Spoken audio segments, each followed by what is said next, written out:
Good morning students, this is सार्थक। और आज हम लोग अपना चैप्टर 1 हिस्ट्री का करेंगे और ये हमारा कौन सा है, लेक्चर नंबर 2 है, राइट। सो हम लोग अपने चैप्टर 1 हम लोग पढ़ रहे थे, वो था लुकिंग इनटू द पास्ट। हम लोग ने इस चैप्टर के बारे में क्या पढ़ा? अब तक हमने पढ़ा कि पास्ट का मतलब क्या होता है, वो समय जो कि बीत गया है। हमने ये पढ़ा कि जो हम लोग पास्ट को क्यों पढ़ते हैं, क्या फायदे होते हैं हमको पास्ट में पढ़ने के। हमने ये पढ़ा, हम लोग इसको इसलिए पढ़ते हैं क्योंकि इससे हमको अलग अलग चीज़ों के बारे में पता चलता है, ऐसे इवेंट्स के बारे में जो कि बीत चुके हैं। हमको अलग अलग पर्सनालिटीज़ के बारे में पढ़ने को मिलता है, अलग अलग साइंटिस्ट के बारे में पढ़ने को मिलता है, अलग अलग इन्वेंटर्स के बारे में पढ़ने को मिलता है ना। हम लोगों को फॉर्चुनेट इवेंट्स, जो कि ऐसे इवेंट्स जो कि जिन्होंने हिस्ट्री को पूरा का पूरा चेंज करके रख दिया, रादर फ्यूचर को चेंज करके रख दिया वर्ल्ड के, ऐसे पॉजिटिव और नेगेटिव इवेंट्स हम लोग दोनों के बारे में पढ़ते हैं हिस्ट्री में। सो हमारा यहाँ तक हो गया था फर्स्ट पेज में। अब हम लोग नेक्स्ट पेज से आज का लेक्चर स्टार्ट करेंगे, राइट। यहाँ पर एक फोटो बनी हुई है एक वॉरियर की, राइट। सो हम लोग देखते हैं ये कौन है, ये भाई साहब आखिर है कौन, राइट।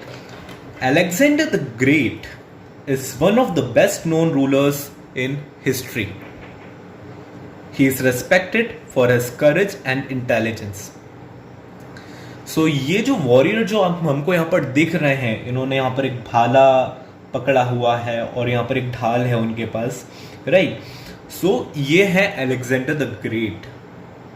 ये एक ऐसे रूलर हैं जिनको अब तक के सबसे बेस्ट रूलर्स में से माना जाता है, हिस्ट्री में हम लोग देखते हैं, ठीक है। हमको इसके बारे में हम लोगों को कैसे पढ़ा, हम लोगों को इसीलिए पता चला क्योंकि हम लोगों ने हिस्ट्री पढ़ी हुई है। जिसने हिस्ट्री नहीं पढ़ी, आप उनसे जाके पूछिएगा कि ये कौन है, उनको नहीं पता होगा ये कौन है अलेक्जेंडर भाई साहब, right. He is respected for his courage and intelligence. ये जो है ये अपने करेज और इंटेलिजेंस के लिए बहुत ही रिस्पेक्टेड हैं। इनको बहुत रिस्पेक्ट किया जाता है अपने करेज के लिए, राइट। अब हम लोग आगे बढ़ते हैं। Technology has become a very important part of our daily lifes. We see people using mobile phones. We spend a lot of our time watching television और यूजिंग द कंप्यूटर.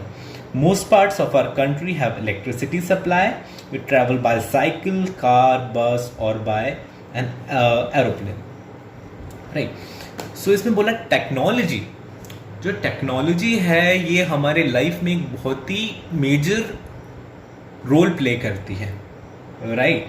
हम लोग बहुत ज़्यादा आज के ज़माने हम लोग मोबाइल फ़ोन्स का बहुत ज़्यादा यूज़ करते हैं और हम लोग टेलीविज़न भी बहुत देखते हैं। और आप लोग ये जो वीडियो भी देख रहे होंगे, आप लोग देखेंगे, आप लोग ये भी मोबाइल में या जिसके पास कंप्यूटर है वो लोग कंप्यूटर्स में देख रहे होंगे, right. So most part of our country have electricity supply. आज हमारी कंट्री का जो मेजर जो हिस्सा है उसमें आज इलेक्ट्रिसिटी है, उसमें आज लाइट आती है। We travel by cycle, car, bus और बाय एन एरोप्लेन। हम लोगों के अलग अलग मोड्स ऑफ ट्रांसपोर्टेशन क्या है, हम लोग अलग अलग चीज़ों से ट्रैवल करते हैं। कुछ लोग साइकिल से करते हैं, तो कुछ लोग कार से करते हैं, तो कुछ लोग बस से करते हैं, तो कुछ लोग एरोप्लेन से करते हैं, right. However life was not always like this. Can you believe there was a point in time when none of these things mentioned above existed? Can you imagine living without them? आज तो हम लोग ये सब देख रहे हैं कि हाँ भाई साहब, आज हम देखते हैं कि हम सबके पास आज घर घर में मोबाइल फ़ोन है या घर घर में टीवी है। जब हम लोग बोर हो जाते हैं तो हम लोग टीवी देखने बैठ जाते हैं।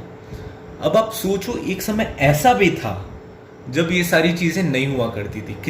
कितना वो लगता है कि आज जो चीज़ें हमारी लाइफ में इतनी इंपॉर्टेंट हैं, वो एक समय ऐसा भी था जब वो नहीं हुआ करती थी। तो सोचिए आप कि उस समय के लोग कैसे अपना टाइम स्पेंड किया करते होंगे। हम लोग तो छोटी छोटी सी चीज़ों में बोर हो जाते हैं कि यार बहुत देर गेम खेल लिया, नहीं अब मैं थक गया, अब मैं बोर हो गया इस गेम से, हम लोग डिलीट कर देते हैं वो गेम। हम लोग बोलते हैं कि यार आज बहुत देर टेलीविजन देख लिया, नहीं यार बोर हो गया मैं, यार आज बहुत देर बात कर ली अपने दोस्त से फोन में, नहीं यार अब मैं बोर हो गया, अब मैं रख देता हूँ फोन। तो सोचिए उस समय कैसा होता होगा जब ये सारी चीजें नहीं थी। आप सोच सकते हो उस तरीके से रहना।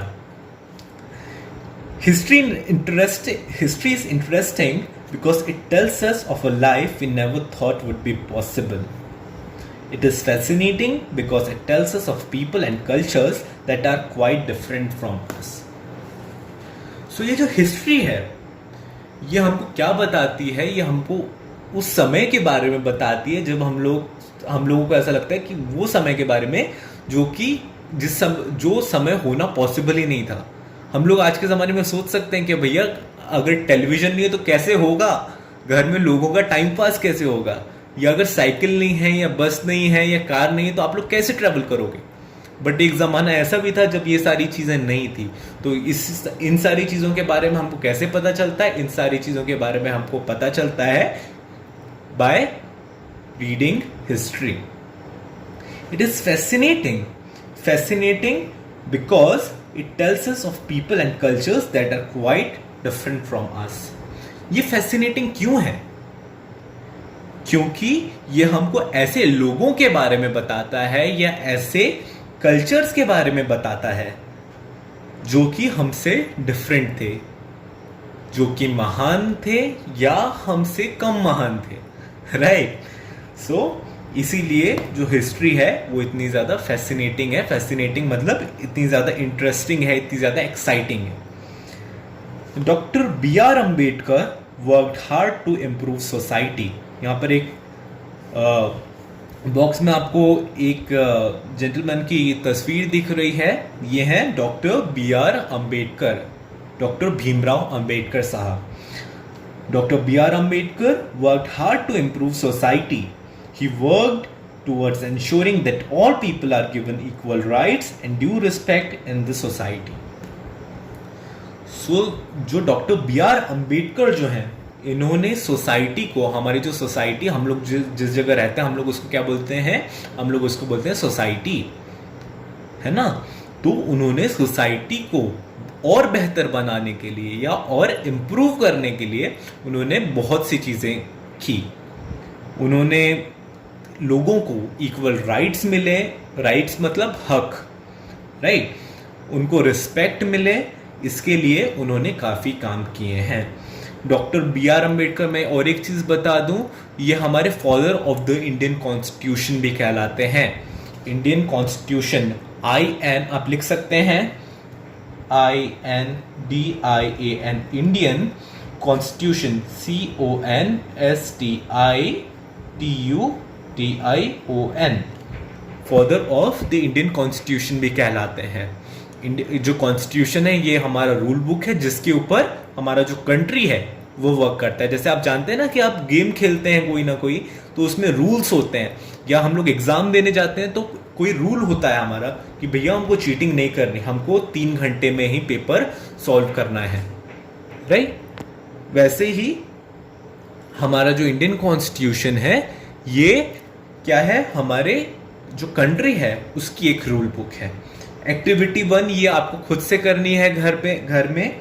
Find out about 2 other personalities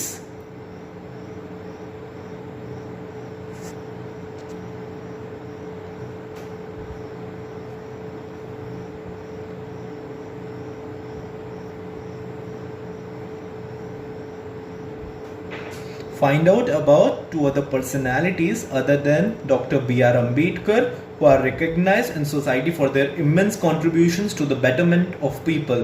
Write a few lines about each of them. ये एक्टिविटी क्या है? आपको जो मैंने बताया डॉक्टर B.R. अम्बेडकर के बारे में, जिन्हें हम लोग father of the Indian constitution के नाम से भी जानते हैं, इनके बारे में आपको और भी कुछ ट्रेड्स पता करने हैं। ट्रेड्स मतलब क्वालिटीज कि अम्बेडकर साहब ने क्या क्या काम किए हैं सोसाइटी में। सो ये जो एक्टिविटी है ये आपको खुद को घर में करनी है। आपको अम्बेडकर साहब के और भी जो डिफरेंट क्वालिटीज़ थी उनमें, उसके बारे में बताना है। उनकी इतनी सारी क्वालिटीज़ थी, आपको तो यहाँ पर सिर्फ 2 ही बताने बोला है, आप ये काम कर सकते हैं, राइट। ये बहुत ही ईजी टास्क है, आप कीजिए बिल्कुल, है ना। और इसको नोट डाउन करके रखेंगे आप। अब क्विक फैक्ट्स में एक यहाँ पर बेचारा बंदा सोचते हुए दिख रहा है कि भाई साहब चलो हम सबको और थोड़ी सी नॉलेज देते हैं, है ना। When men first began to grow crops, he usually did so by living close to rivers. Some of the earliest crops were grown around the following places, है ना। So जब लोगों ने क्रॉप्स को ग्रो करना स्टार्ट किया या उगाना स्टार्ट किया जब क्रॉप्स को, तो वो क्या करता था, वो रिवर्स के आसपास ग्रो करता था क्रॉप्स को। ऐसा क्यों होता होगा सोचो, क्योंकि क्रॉप्स को आपको ग्रो करने के लिए, आपको फसल उगाने के लिए आपको क्या चाहिए होता है, वाटर। तो वाटर आप अगर आप रिवर के पास हो तो आप क्या कर सकते हो, आप इजीली रिवर के साइड से आप पानी ले सकते हो, राइट। सो अब ये ऐसी जगहों के बारे में बता रहा है जहां पर इंसानों ने पहले क्रॉप्स उगाना स्टार्ट किया था।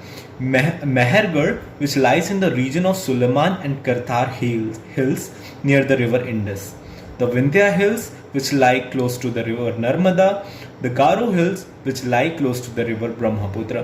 ये जो सारी जो जगह हैं, मेहरगढ़ विंध्या हिल्स के पास उगाना स्टार्ट किया, गारो हिल्स के पास उसने स्टार्ट किया। हम लोग देखेंगे कि ये सारे के सारे रिवर्स के नज़दीक है। कोई इंडस रिवर के नज़दीक है। इंडस रिवर बहुत इंपॉर्टेंट है क्योंकि इसी से पहले के ज़माने में हमको हमारी कंट्री का नाम मिला था, दैट इज हिंदुस्तान। बट आज हमारी कंट्री का नाम क्या है, हमारी कॉन्स्टिट्यूशन में, कॉन्स्टिट्यूशन के बारे में मैंने आपको बताया हूं, वो है इंडिया और भारत, राइट। सो ये इंडस के बारे में हमने पढ़ा। जो विंध्या हिल्स है, विंध्या हिल्स वाला रीजन आपको ये दिखेगा, आप अपने बुक में देख सकते हैं ज़्यादा अच्छी तरीके से, राइट। ये नर्मदा रिवर के क्लोज है। जबलपुर के आप जानते हैं नर्मदा रिवर वहाँ पर आपको मिलती है। थर्ड इज गारो हिल्स, ये ब्रह्मपुत्र रिवर के आसपास है, ये वाला जो रीजन है, राइट। इसके बारे में हम लोग अब जो आगे का जो पोर्शन है हम लोग नेक्स्ट क्लास में करेंगे। सो आज हम लोग ने क्या क्या पढ़ा, हम लोगों ने थोड़ा सा अलेक्जेंडर के बारे में पढ़ा, हम लोग ने थोड़ा सा जाना कि अलेक्जेंडर साहब बहुत ही महान रूलर हुआ करते थे, वो अपने करेज और इंटेलिजेंस के लिए जाने जाते थे। हमने फिर पढ़ा कि टेक्नोलॉजी कितनी इंपॉर्टेंट है हमारे लिए, है ना, कि अगर टेक्नोलॉजी वैनिश हो जाए, अगर टेक्नोलॉजी गायब हो जाए तो हम लोग इतनी ज़्यादा इंपॉर्टेंट है कि हम लोग अपनी लाइफ सोच भी नहीं सकते आज उसके बिना, ठीक है। फिर हम लोग ने बी आर अम्बेडकर साहब के बारे में पढ़ा कि बी आर अम्बेडकर साहब ने क्या क्या उन्होंने सोसाइटी को इम्प्रूव करने के लिए क्या क्या अच्छे काम किए, और इसी के लिए आपको एक एक्टिविटी भी दी हुई है यहाँ पर, है ना।